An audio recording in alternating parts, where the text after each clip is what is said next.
Hi friends, welcome back to the channel. For those of you who've never seen me, my name is Alita, and I basically come on here and I share prophetic words that the Lord gives me through dreams that He gives me. And before we get into the word, into the dream and into the word, there are just two quick disclaimers. The first one is that please be aware of scammers. There are people that are replying to comments under my YouTube videos. So if you write a comment, they will reply using my name and asking for donations to an orphanage or whatever. It may be anything. So just be aware of that. I would not ask you for any kind of donation by replying to your comments. And then the usual disclaimer, please remember that not every prophetic word is meant for everyone. This word today is specific to someone or some of you. It's not for everyone. But if you believe that it's meant for you, if it resonates in your spirit and you really believe the Lord is speaking to you, please take it before Him and pray about it. Spend some time with Him. It's such a great way to build your relationship with the Lord. One-on-one with the Lord is the most important thing. All the stuff that I do here is really just as confirmation to things that the Lord has told you. So for some of you, this word may be confirmation of something the Lord has spoken to you about. So I encourage you still to pray about it, because the Lord will probably have specific instructions, strategies, just things that He would want to help you with to move forward in whatever He's calling you into. So let's get into the dream. It's a very short dream. So in this dream, there was a couple and I'm just laughing because in the last dream that I shared, there was a couple as well. Anyway, there was a couple and they were in their house. It was a gorgeous house. It was beautiful. It was large. It was beautiful. And it had a very long driveway, and it was just a beautiful driveway. And on either side of the driveway, there were like these beautiful flowers, like just beautiful hedges of flowers. But what really stood out to me in the dream was that there were so many cars in the driveway, all kind of like headed to the house, but not quite. I hope that makes sense. You know how dreams are. So that was the dream. Okay, so this dream again has to do with kingdom marriage. Clearly the Lord is talking, He's ministering to me about that lately. And it really has to do with, it's not just to do with people that are waiting for marriage or in the process. It really has to do with anyone that is currently in their kingdom marriage season. So you may already be married. You may be engaged. You may be courting, dating. You may have met someone. You may not have met someone yet, but it's your season and it's going to come to pass shortly. So the Lord is speaking to some of you who fall into that category, into those categories. And basically what He's saying is that it's for those of you who have prayed and really sought Him on where you live. Some of you, He's moving to different places, whether it's a different city, a different province, state, different country altogether, different continent. But obviously you're going to need somewhere to live. And what God is revealing in this dream is that He is going to provide that home for you. Very often a house in a dream represents your life. So if I dream of myself in the house that I currently live in, it's talking about my life at the moment, and then I would have to pay attention to what else is happening in the dream, who else is in the dream, to understand exactly which aspect of my life the Lord is trying to speak to me about. But sometimes it means just a house. Sometimes it's the literal symbol of a house, and really that comes with just the discernment, just like hearing from God and Him just like taking me through the dream and making it plain and clear for me. So in this instance, the house represents a physical home that the Lord wants to bless you with. He has promised you this. This is the key thing. The Lord has made you this promise. This is not new to you. You haven't heard this for the first time. God has made you this promise, and you've been waiting for it, or at least trusting Him for it. And He's saying that He is doing it, and He's doing it in this season. You're going to receive your home. You're going to move into your home, and it's going to be perfect and beautiful just for you, to your liking, to your specifications. It is going to be it's going to be a blessing, and this is where you'll be able to live with your family, to raise your family, take care of your family, and this is so distracting because, okay, let me just look at my notes. So the part with all the cars in that long driveway, the cars looked like they were in the driveway, but it also looked like they were not really like on that actual driveway. So it looked like they were headed to the house, but they really weren't. What the Lord was showing me with that is that a lot of people are waiting for such a promise as this. They're in line for a promise like this, but it's not their turn. At the moment, it's your turn. The couple had already moved into this house. They were in the house. It was their house. And everyone else is, kind of headed in the same direction. They're all headed to also receiving their blessing, but it's not their turn. And what God is basically saying is that it is your turn. It is your time now to receive this promise. And He's saying that you need to trust Him. Just as He has made the promise to you, He's spoken to you about this. He has given you insight, and some of you have really intricate details about what house the Lord is giving you and where you are to live. And you've even been able to pinpoint the house. You've been looking online, just house searching, and you found your house. The Lord is saying you've got to trust Him because He will bring it to pass as He has promised.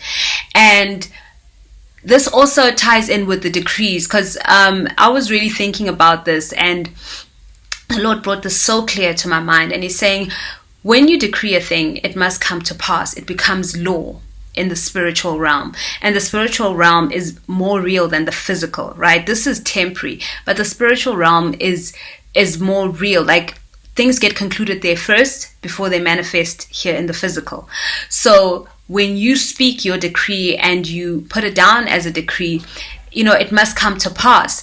And it's so important to note that when a king or a queen makes a decree, they don't repeat it. They don't keep saying it every day, all the time.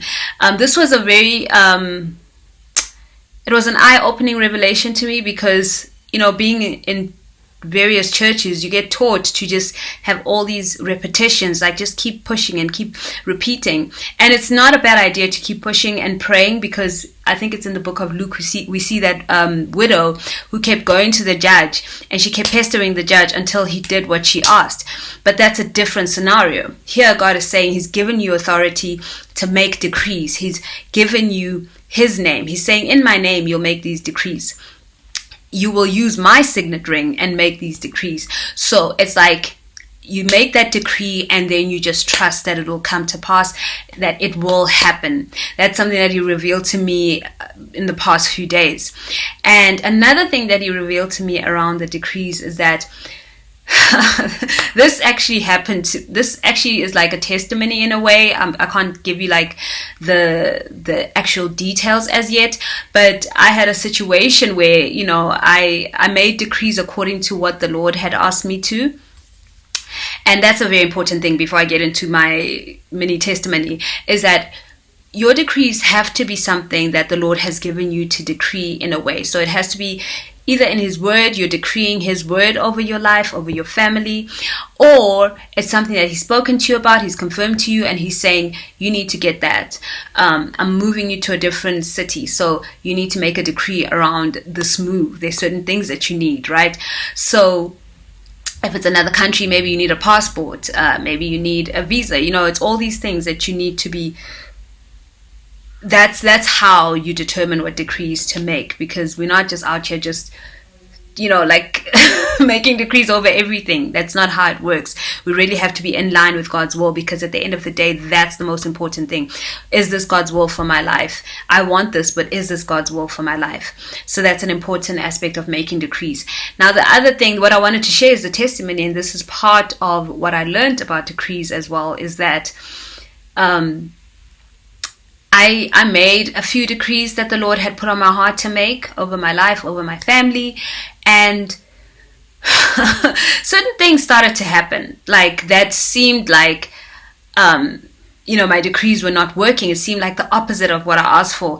And it seemed like bad things were happening. Like, things that just that weren't fun. You know, it wasn't a fun experience. It was a couple of things. And I thought, well, what does one have to do to make a decree that actually works? And I remember the Lord calling me into prayer this week, just at a random time that I normally don't pray. And I went into prayer and I was just praising him and thanking him. And he had given me certain scriptures. And it was after I was feeling discouraged about making the decrees that he'd asked me to. And he sent me to Esther 4 verse 14, which I'll just quickly read to you. It was so profound for me. If my phone would cooperate. Chapter 4 verse 14, which says, for if you remain silent at this time, relief and deliverance of the Jews will arise from another place, but you and your father's family will perish. I was starting to remain silent. I wasn't trusting that my decrees were coming to pass. And the Lord was saying to me, you are affecting not only yourself, you're affecting your family as well by not speaking up. You got to speak. And then it goes on to say, and who knows, but that you have come to your royal position for such a time as this. I mean, that just knocked me out. I was praising God after that. Like, he was just saying to me, Alita, I have brought you into the kingdom for such a time as this. I have given you a royal position for such a time as this. You need to speak and make those decrees and stand on them. And then he went on to reveal that all these bad things you think are happening, that's actually as a result of your decrees. If you think about it, when this is concluded and this other bad thing is concluded, it opens up the way for what you decreed. You'll be able to do this, that, and the other. And it just hit me like a ton of bricks. I was like, oh my goodness, this is it. This is actually, because I just kept asking the Lord, like, when do you want me to act and do things, you know, to grab a hold of these promises? And, you know, I've kind of been like sitting around waiting for something to happen so that I can start doing certain things, you know, and with these bad things that have happened, the process has started. It's like, oh, now I'm able to do this. I can wrap this up and I can do this. And this will allow me to move forward according to the way the Lord wants me to move forward. I pray that I'm making sense. So I just started to rejoice. I was so thankful. And even when those bad things were happening, there was like this load that was being lifted off my shoulder as they were happening, because I knew that it was time and I knew that they had to happen. But I was just so caught up in that it's a negative thing. Only good things are supposed to be happening because I made the decrees. And God is like, no, it doesn't. Just because you made a decree doesn't mean that it's going to be a smooth, perfect road. And, you know, perfection is relevant sometimes, right? So he just said to me, these things that are happening are because you opened up your mouth and spoke. And now I want you to keep on decreeing what I want you to decree and be confident in it and know that it's done. And you don't have to make the same decree a million times, because you do it once and it's done. As you can see, you made those other decrees once and things already started moving. So just know that I've given you authority. I'm not going back on my word. You need to honor that. Are you going to honor that? Are you going to see this through? Or are you going to give up and let the enemy get the better of you?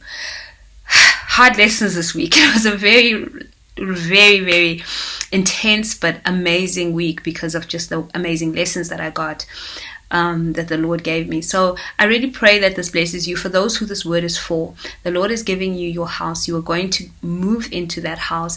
It is a house that He's specifically giving you because it's for your family. It's to raise your family in. It's to live with your spouse in. And like I said, you could be married right now, or those of you that are engaged, dating, courting, waiting for that marriage promise. This word is for some of you in those categories. So take it to the Lord, pray about it, and let Him confirm it. Let Him just give you your specific instructions. And I pray that this word has blessed you, friends. Thank you to everyone that signed up for the Dreamers Link Up. We have a session tomorrow, Saturday, what is the date? February the 13th. At 10 p.m. South African time.